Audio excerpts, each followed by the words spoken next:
नमस्कार, CM24 live news मध्ये आपलं स्वागत आहे। मी संपादक संजय कुमारजी गायकवाड। पाहूया आजच्या काही ठळक। नमस्कार, आपण पाहतात सूरज ग्रुप प्रस्तुत सामान्य जनतेचा आवाज नांदेड CM न्यूज। आज आपण नांदेड परिसरातील फंक्शन हॉलमध्ये आहोत आणि या ठिकाणी अनुसूचित जाती उपवर्गीकरणासाठी येणाऱ्या अडचणी व अडथळे दूर होऊन लवकरात लवकर शासनाने अनुसूचित जाती आरक्षण उपवर्गीकरणास मान्यता द्यावी याकरिता सकल मातंग समाज महाराष्ट्र राज्यच्या वतीने मारुती वाडेकर यांनी नांदेड येथील फंक्शन हॉलमध्ये रविवार दिनांक 19 एप्रिल सायंकाळी 5 वाजता नांदेड येथील फंक्शन हॉलमध्ये पत्रकार परिषद घेण्यात आली। यावेळी प्रसार माध्यमांशी बोलताना सकल मातंग समाजाच्या वतीने मारुती वाडेकर म्हणाले, काय आज पत्रकार परिषदेमध्ये सांगण्यात आलं?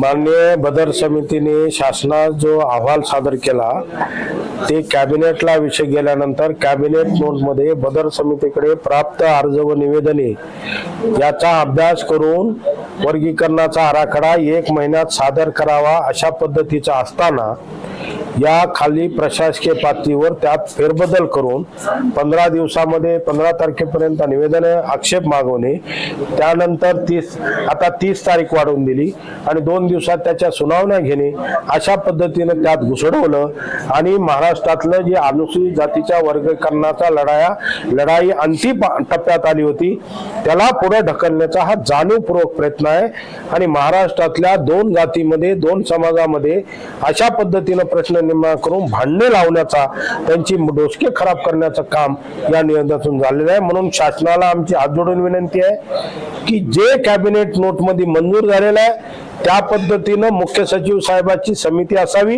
आणि मुख्य सचिव साहेबांनी 1 महिन्यामध्ये बदर समितीकडे आलेल्या अर्ज आणि निवेदनाचा अभ्यास करून तसा वर्गीकरणाचा आराखडा सादर करावा।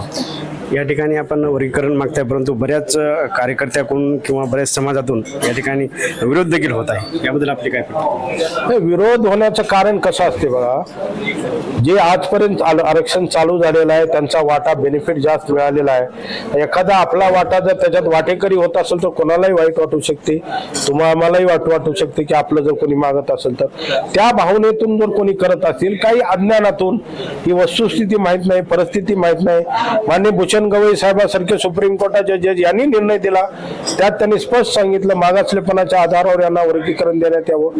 माननीय चंद्रचूड साहेबांनी 7 बेंचने सांगितलेलं आहे, एकदा सुप्रीम कोर्टाने सांगितलंय, फक्त राज्य सरकारने ती प्रोसिजर अडॉप्ट करायचे, कशा पद्धतीने द्यायचं तो प्रोसिजरचा राज्य सरकारचा भाग आहे आणि राज्य सरकार त्याच्या पद्धतीने करत आहे। पण त्याच्यामध्ये प्रशासकीय पातळीवर अशा पद्धतीने चूक झालेली आहे, तर ती चूक दुरुस्त करून शासनाने लवकरात लवकर वर्गीकरण करावं आणि हे वर्गीकरण होईपर्यंत जे 13% आता मेगा भरती चालू आहे त्या 13% मधची भरती अनुसूचित जातीची तात्काळ थांबवण्यात यावी आणि हे वर्गीकरण झाल्यानंतर ती 13%ची भरती करण्यात यावी अशी आमची शासनाला विनंती आहे। धन्यवाद। पत्रकार परिषदेमध्ये आपण असं म्हणाल की यामध्ये बाळासाहेब आंबेडकरांनी लक्ष घालावं व यांना सहकार्य करावं, हे लक्ष घालतील आणि सहकार्य करतील असं वाटते?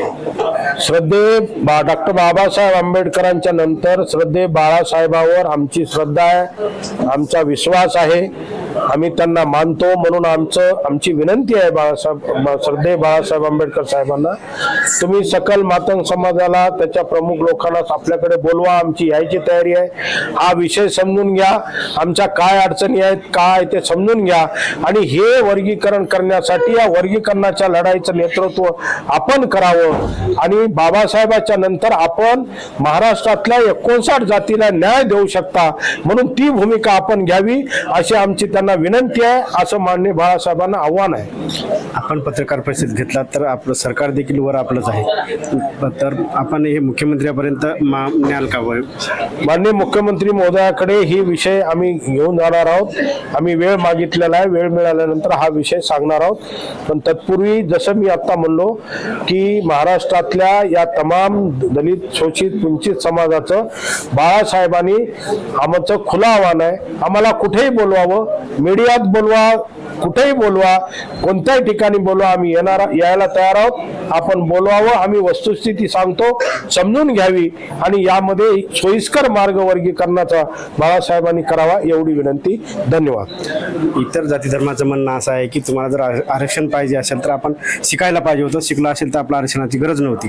आम्ही नेहमी सांगत आलो 1871 क्रिमिनल ट्राईब ऍक्ट काढला, त्यात महाराष्ट्रामध्ये मातंग समाजाला त्या क्रिमिनल ट्राईब मध्ये टाकलं. त्यांना शिक्षणाचा अधिकार नव्हता, त्यांना म्हणजे स्थलांतर करायचा अधिकार नव्हता, त्यांना साधनं उत्पन्नाची तयार करण्याचा अधिकार नव्हता. 3 दिवस त्याच्यावर 3 दिवसातून 3 वेळा हजेरी लावावी लागत होती पोलीस स्टेशनला. कुठं बाहेरगावी जायचं पोलिसाची परवानगी घ्यावी होती. लेकराच्या कपाळावर, त्याच्या कपाळावर कायम गुन्हेगारीचा शिक्का होता. समाज वाईट हेतून त्यांच्याकडे बघत होता. त्यामुळे 1871 ते 1952 पर्यंत हा समाज शाळेत जाऊ शकला नाही, शिकला नाही. म्हणून तो शिकून तयारच नव्हता, तर कुठली नोकरी मिळणार आहे. म्हणून 1952ला बाबासाहेबांनी त्याला त्या 4 जातीला डिनोटिफाईड केलं आणि ते डिनोटिफाईड करून आपल्याला एससी मध्ये टाकलं.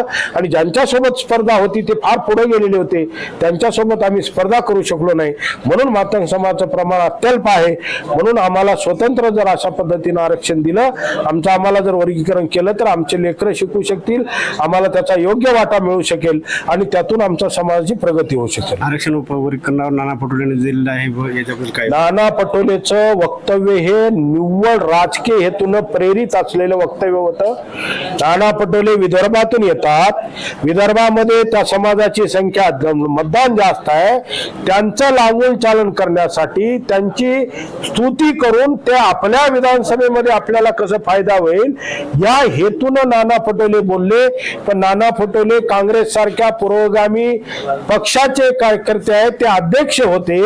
अशा पक्षाच्या नेत्यांनी अशा पद्धतीचं स्वतःच्या वैयक्तिक राजकारणाच्या हितासाठी वक्तव्य करणं आणि महाराष्ट्रातल्या मातंग समाजाचं रोष स्वीकारणं अतिशय अयोग्य आहे. आमचं नाना पटोलेला आव्हान आहे, आपण याविषयी केलेलं वक्तव्य मागे घ्या, तशी माफी मागा. नसता उद्या येणारी विधानसभेची निवडणूक महाराष्ट्रामध्ये मातंग समाज कुठल्या मतदारसंघाकडे बघणार नाही. तुमच्या मतदारसंघात महाराष्ट्रातून मातंग समाज घराघरात आणि गल्ली गल्लीत मातंग समाज घेऊन येऊन तुमचा पराभव करण्यास मातंग समाज कारणीभूत ठरेल. मेहरबानी करून अशा पद्धतीचं राजकीय वक्तव्य एवढ्या संवेदनशील विषयामध्ये आपण करू नये, अशा पद्धतीचं नाना पटोलेला आमचं आव्हान आहे. या आरक्षणाबद्दल सरकारला तुम्ही काय मागणी करता? काहीच नाही, वर्गीकरण लवकरात लवकर सरकारने द्यावं आणि आमचा अन्याय दूर करावा. धन्यवाद. नक्कीच या ठिकाणी आज जे आरक्षण उपवर्गीकरणानिमित्त घेतली या ठिकाणी पत्रकार परिषद होती. या ठिकाणी मारुती वाडेकर यांनी या ठिकाणी पत्रकार परिषद घेण्यात आली. या ठिकाणी CM न्यूजसाठी संजय कुमारजी गायकवाड. धन्यवाद.